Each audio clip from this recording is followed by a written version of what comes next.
Неге өз брендіңді патенттеп тауар сатқан дұрыс екенін қазір мен сіздерге мысалмен көрсететін боламын. Тура қазір бізде дозатор сатамыз, Neta деген.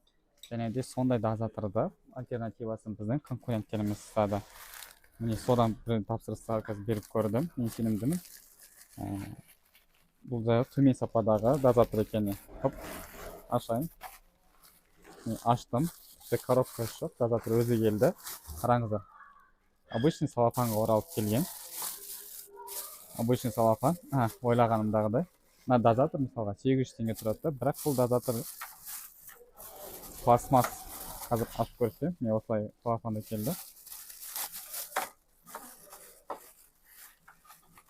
Міне. Кәдімгі пластмасс.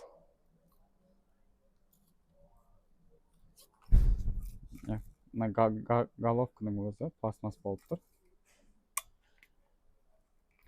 Ал тура қазір бұның бағасы Каспиде 900 теңге ма сондай тұрады.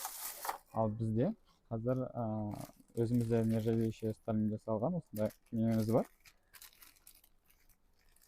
Дозаторымыз бар. Ол 1990 теңге тұрады Каспиде, және де біз оны ұялмай алып келіп көрсете аламыз, себебі мына жерлерді қарасаңыздар, бұл кәдімгідей темірден жасалған. Мына жері пластмасс болғанымен, мына бас жағы және де мына носогы темірден жасалған.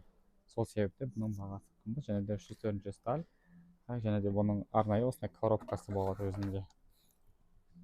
Міне достар, осылай сіздер өздеріңіз карточкаларыңызды сақтай отырып, жауып тастай отырып, ешкімді кіргізбей, және де өздеріңіз өз бағаларыңызды қойып сата аласыздар да, және де арзан дүниеге ұмтыла бермейсіздер қайта-қайта.